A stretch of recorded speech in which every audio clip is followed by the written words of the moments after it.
countdown. Biglang kasahan juga kalau soalnya itu kita.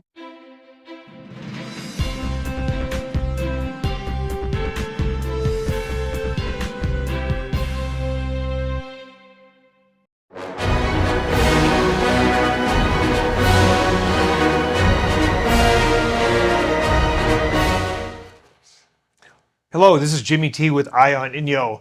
Roads. We have the amazing Mr. Chief Andriessen today. He's the Public Information Officer Chief for District 9. Yes, that's correct.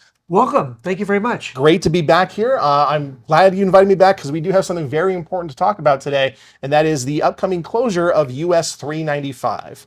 So as you may know, we have a project currently going on in northern Mono County called the Sonora Junction Shoulders Project. And this project is expanding the shoulders through the project area to 8 feet. It's going to provide safety for drivers who need to pull over whenever they have a flat tire or something.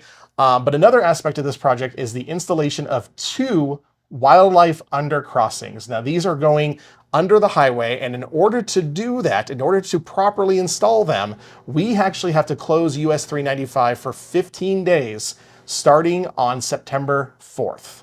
And so the closure will go from just east of Bircham Flat Road to just south of the junction with 108 that leads to Sonora Pass. So it's not really going to impact any houses out there because this is a very barren area in terms of population, but it is going to create a detour for people who are trying to travel from State Route 108 from Sonora Junction to Bridgeport. And during this closure, during this 15-day closure, the main detour routes will be State Route 182 in Bridgeport, okay, and then Nevada 208, I believe I have that right, at Holbrook Junction, which is just across the state line off 395. So if you're traveling north on 395 and you're going to Nevada, you're going to take 182 up to Nevada 208 and take that west to Holbrook Junction to get back on 395. Now the good news is that this is a very small closure in terms of how many miles it takes up. So you're going to have access to a lot of stuff between Bridgeport and where this closure starts. If you're trying to get to Buckeye Road and the activities that you have out there, I know there's a popular hot spring out there, you're going to be able to access that.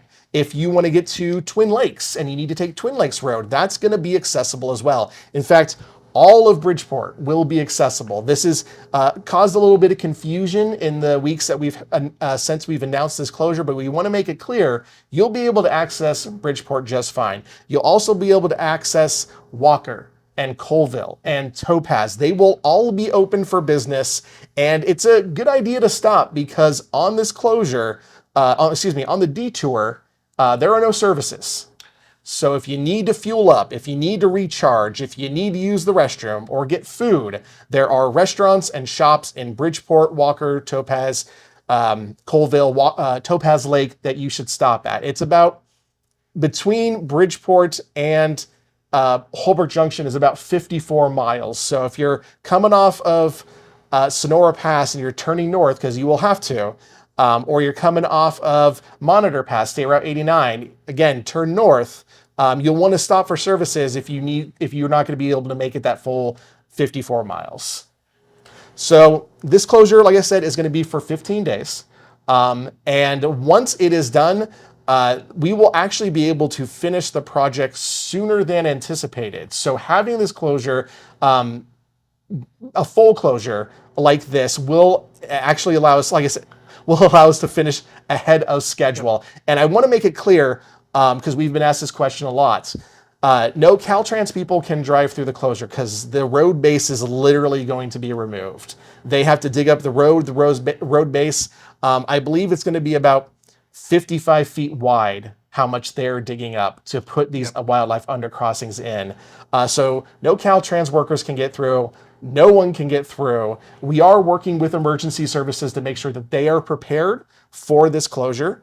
And it's important to note that the crews will be working 24/7. So we are trying to get this done as quickly as possible. Outstanding. And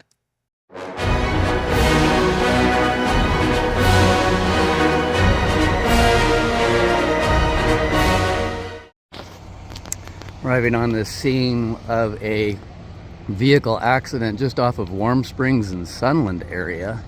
You can see the fire department are actively working right now. Looks like a vehicle might have veered off into the dirt, unknown, and they are actively working to open up the compartment of the engine. How are you today? Doing good, sir. How are you? I'm all right.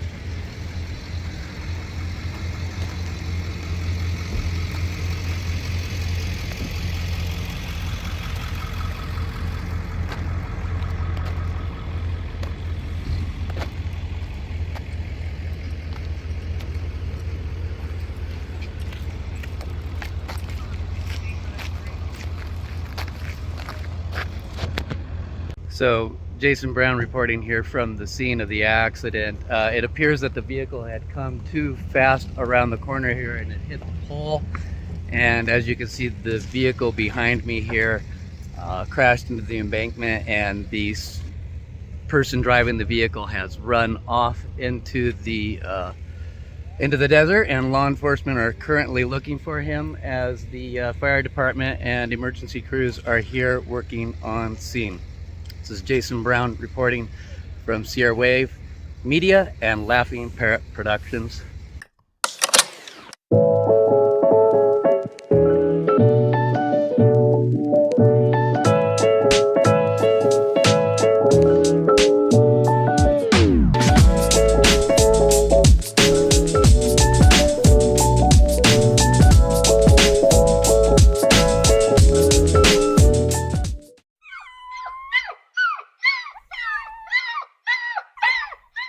Hello, this is GBT with Eye on Inyo with the amazing Lindsay Stein from Animal Shelter, and Louis have Roscoe. And as you can see, he has controllers in the background. Lindsay, welcome. Hi, thank you for having me. Would you tell me about Roscoe? Yeah, he was picked up by a member of the public, and he was running on 395, and he is a very energetic guy. Roscoe. So he has been with the shelter for a few days, and we are trying to find this handsome boy a home. And do you know approximately how old Roscoe is? He's about a little over a year old, not much older than that. Definitely a little cuddle bug. And Very excited to be out of the shelter right now, as you can see. a lab mix or? Yes. Mostly lab though. It's got that nice, beautiful coat and lab features. So the human that needs to come take Roscoe home with them, what do they need? Do they need a big yard? Yeah, I would say definitely have a big yard and, family. It can go to a family or an individual, someone that's going to give him attention. That's what he's looking for. Do you think Roscoe would be good with a child? Yeah. Because the labs are normally. Yeah, no, he's just very excited right now because he gets to be out of the shelter and he's just having a good time. He's a sweetheart. So when can someone come see Roscoe? So the shelter is open Tuesday through Saturday. Tuesday through Friday, it is 10 to 3. Saturday through Sunday is 11 to 4. And closed to the public on Mondays, but you can make an appointment if something urgent comes up to be seen on Monday. And you can call 760-938-2715. Now, is a foster home, can someone foster Roscoe? Yeah, someone can foster Roscoe. You just fill out an application and it gets approved by our animal shelter supervisor. And after that, you can foster. Approximately how many critters do you have? Right now, we have about 32 dogs still in the animal shelter, and we have about 20 cats. You're down. You've had a We are down. We have been moving some cats to some forever homes. And then this is just an important reminder that everybody should be spaying and neutering their animals. That will definitely keep down the puppies and the kittens. And if Roscoe's humans are out there, should they come contact you and say, hey, that's my actual critter? Or? Yeah. So far at this time, though, he has had no chip and no one's come looking for him. So one more time, what is the number? It is 760-938-2715. And it's inyocounty.us/ Animal shelter. Animal Shelter. Yes. This is Jimmy T with the amazing Lindsay Stein, the amazing Roscoe the dog. Look at this. I mean, he's waiting for you. Thank Thanks for There coming. is. Thanks for coming, Roscoe. This is Jimmy T with Eye on Inyo Animal.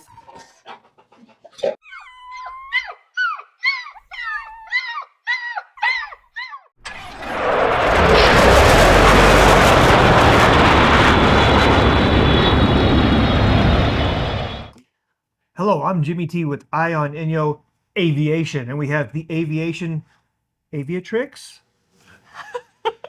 Welcome. How are you this lovely day? I'm doing great. And I never you. get your title right. What is your title again? I am one of the deputy directors of public works for Inyo County, and I oversee the airports division. There we go. We have Ashley Helms here, the amazing assistant director, Deputy. deputy director. And she got some great news. What is your great news? Well, United Airlines has expanded their seasonal service into the Bishop Airport into the fall this year. So our daily flights do still end on September 2nd, which is Labor Day, I believe. Yes. But starting this year, they will run Friday, Sunday flights from September 6th through October 6th. So for one additional month, you can fly in and out of the airport, but only on Fridays and Sundays. And I heard a rumor that we're getting something that's been promised for a long time. Yes, I have come on the show multiple times, and we've talked about the Embraer 175, which is the newer fleet of regional jets used by United Airlines and many other airlines. We have been working for 2 years on facilitating the airline bringing that aircraft into the Bishop Airport. And we have now officially gotten word that on December 12th, when our winter flight season begins, they will be flying the E-175. So it's finally come out of holding and it's actually going to land. Yes, That's we awesome. are very excited about that. So it's a similar size to the current aircraft that serves the airport, which is the CRJ 700. It has 6 more seats, so 76 seats total. It has a much larger cargo area, which will be a huge benefit in the winter because we do have issues when there are a lot of ski bags on the plane with them running out of space for cargo and bags not making it to their final destination on time. So we expect that to go away. It's also, as I said in the beginning, their newer fleet. So we are hoping this will greatly decrease the number of mechanical related delays experienced. Great segue. How many mechanical delays have there been leaving Bishop This summer? this summer? None. None. But there was a problem coming in. Yes, we had one. Sorry, it was not the airport's problem. Nope, the airport was good. The main issue we did have with our air service this summer was that one really hot week when it was out at the airport, at least it was around 109 5 days in a row. We did have some heat related delays. So the CRJ 700, they are not able to operate at our airport at our elevation when the temperature is above 107 degrees Fahrenheit. So the aircraft, the flight just had to wait until it cooled down in the evening. So they landed around 7:30 most of those days, which is a significant delay. One of the benefits of switching to the Embraer 175 is that their heat threshold at our elevation is 111 degrees. So we will have some more leeway there when it comes to our extremely hot days in the summer. So that was a weather delay. Nothing to do with the airport. No, just a weather delay. But you did say there was a maintenance problem coming into from somewhere else, right? Yeah, the aircraft in San Francisco had an issue with the starter for their engines, and some of the airline equipment at the airfield was down, so they weren't able to give them a jump start. But So Bishop is still running 100% except for Act of God. yes, there haven't been any. I mean, most of our delays are not because of things at the airport. Tell us, you said the winter schedule starts on December 12th Yes. and the extended service goes through October 6th? Yes. Cool. So we have a much shorter downtime this fall, which is exciting. We're moving in the right direction. Now, you told me that Sunrise Rotary did something amazing with the Yeah. airport. What? Yeah, so over the last, I think it's been almost a year in the works, they were applying for different funding, but the Bishop Sunrise Rotary Club was able to get some grant funding, and they had these 4 beautiful interpretive signs designed by local Jonathan artist Jonathan Hess. Outstanding young man. Yep. And they bought some panel posts. And this all came in a few weeks ago, and the Rotary Club came out and did a work day in the morning, put them all together. There's a panel about the history of the airport, going back to World War II, and PIO. yes, the history of PIO Chief, the history of mining and ranching in our area, and a panel about recreation. So those are over in the baggage claim area near the entrance to Tai Tai. So if you're out at the airport, take a look at the new panels. That's great. And it was Sunrise Rotary. Want to Yeah. give them a special plug. They're outstanding. All the Rotaries are great. Sunrise Rotary, I have a special place in my heart for them. Anything else that's going on? May I rat you out about your certification? Oh, okay. So there was a significant power outage. And what happens when there's a power outage? Equipment gets destroyed. Yeah, so back at the beginning of March, because of a power outage that happened on the last day of February, on the leap year day, one of the National Weather Service instruments out on the airfield was damaged due to the power surge, and their visibility sensor was out for about 4 days. That was during a large winter storm. And so the Weather Service techs from Reno weren't able to get down here until Monday afternoon with the new part for the sensor. So our flights were grounded through that whole period. So since then, I have worked with the FAA, and the airport has procured a number of sensors, and I've gone through a training and become certified to be a backup weather observer for the FAA. So under some circumstances, I will be able to fill in that gap if one of the sensors goes down in the future. So specifically runway visibility rating, RVR, range, runway visibility range. Aircraft can take off when it's a certain distance, but if it's shorter than that, they can't take off. And are you allowed to, are you certified to tell the RVR? Yeah. Well, visibility, I think it's a little different from RVR. Sorry. But, and we have sensors now to take temperature readings, dew point, altitude, or altimeter setting rather, and cloud, sky condition, Yes. cloud cover. 1/8. So the airport certification, I'm not fully done with. There's a couple more steps to take with the FAA, but before the winter season, that'll all be in place. But this is significant because if equipment fails, you're there, this is about the best backup system you can get. And all of our sensors are tied into the backup generator in the terminal. So those will have power even when the power goes out. Awesome. Yeah, because I love triple redundancy. So you're only doing 2, huh? No problem. It's great. It's all good. Do you have anything else to brief us on about the airport? Nothing else right now. Is traffic up or down? Sorry, are passengers?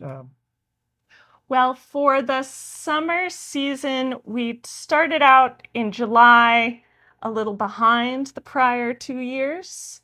But now in August, actually, we've had stronger enplanement numbers than prior August. So now I believe we are up over the whole season. Awesome. That's great. Yeah. Cool. And hello to Mom. Just want to say, what an amazing young lady. Ashley Helms, the assistant director? Deputy director. Deputy director. Okay. I should remember that. Again, thank you for coming very much. You're welcome. And what is the website for the airport? Well, Sorry. it's inyocounty.us/bishop-airport. But you can also just Google Bishop Airport. Just make sure you get the one in California and not the one in Flint, Michigan. That was the other thing I wanted to say. I think we've talked about it every time I've been on here, but the locals discount is still in effect. We do explain, or I provide a link to that on our website, on the airport's website. But also, if you need the code to get the 10% locals discount, you email flylocal@visitmammoth.com. And they'll give you that code as well as the terms and conditions. It's not usable for every single flight, but for most. Awesome. 10%? With today's ticket prices, that's Yeah. nothing to sneeze at. Again, thank you for coming. You're You have amazing airport out there. This is Jimmy T with Ion Inyo Aviation with the amazing Deputy Director, Ashley Helms.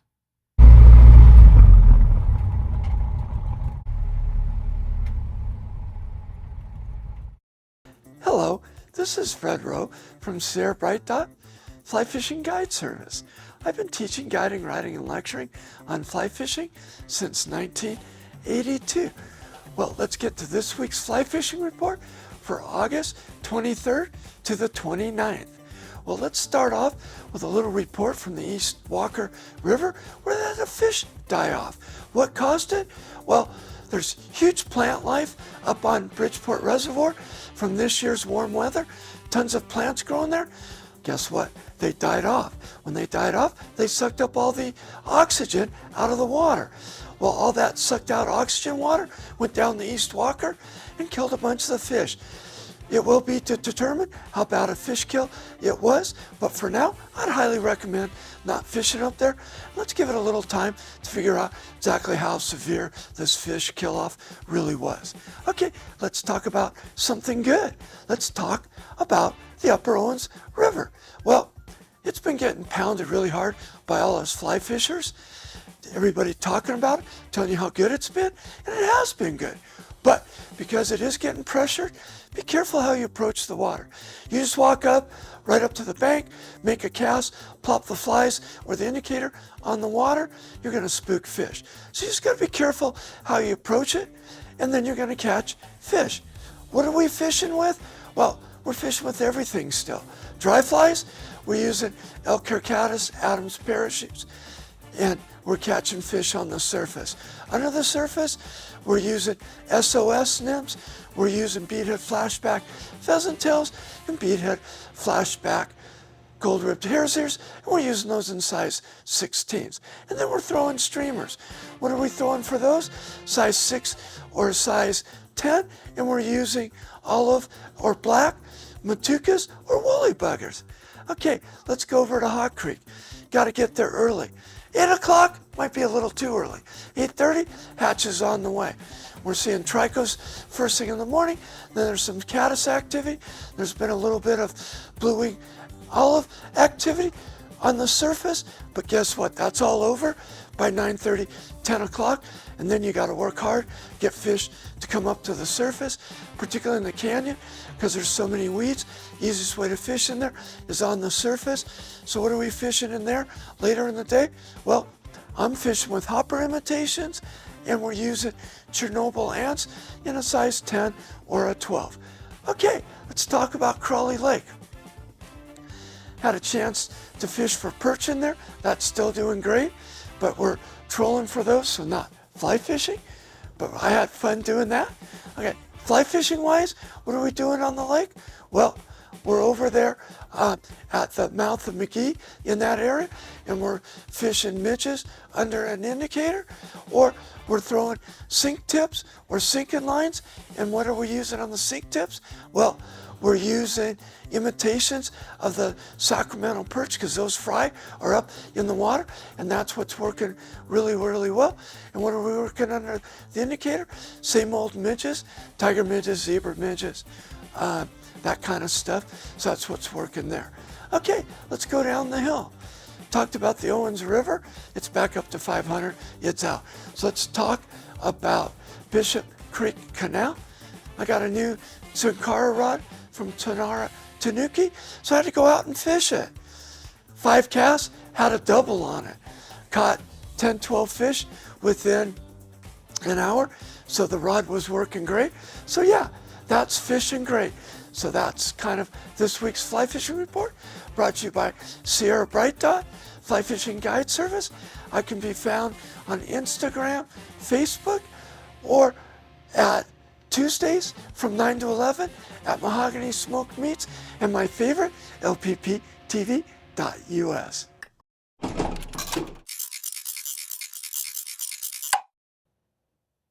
Hello, I'm Jeff Gabriel with the Eastern Sierra Interpretive Association. In 2024, we are celebrating the 80th anniversary, or the 80th birthday, of Smokey Bear. On August 9, 1944, the Wartime Ed Council created Smokey Bear as a result of the movie Bambi that was produced by Walt Disney. They found that people were more responsive to Bambi and wildfires, and so they created Smokey Bear campaign to get the American people to realize that only you can prevent forest fires. That slogan was changed in 2001 to only you can prevent wildfires. But in 1950, there was a forest fire in New Mexico in the Lincoln National Forest.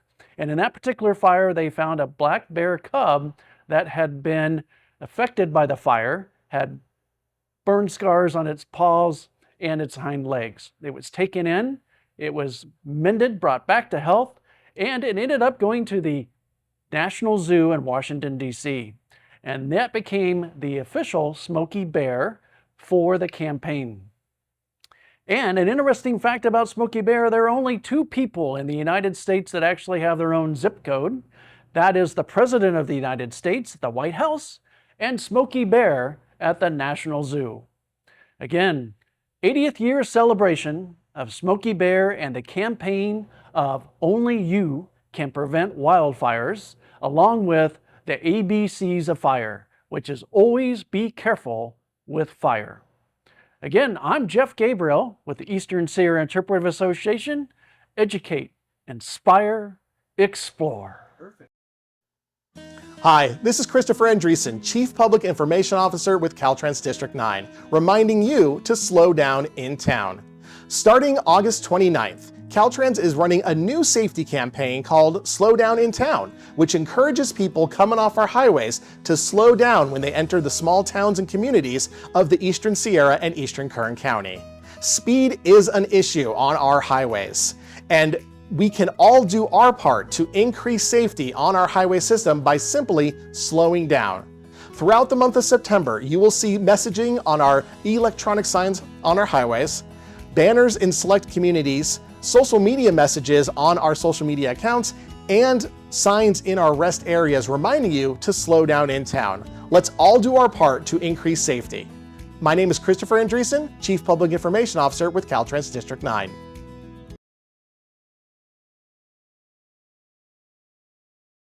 It Ends With Us is in theaters right now. Go get your tickets. And enjoy!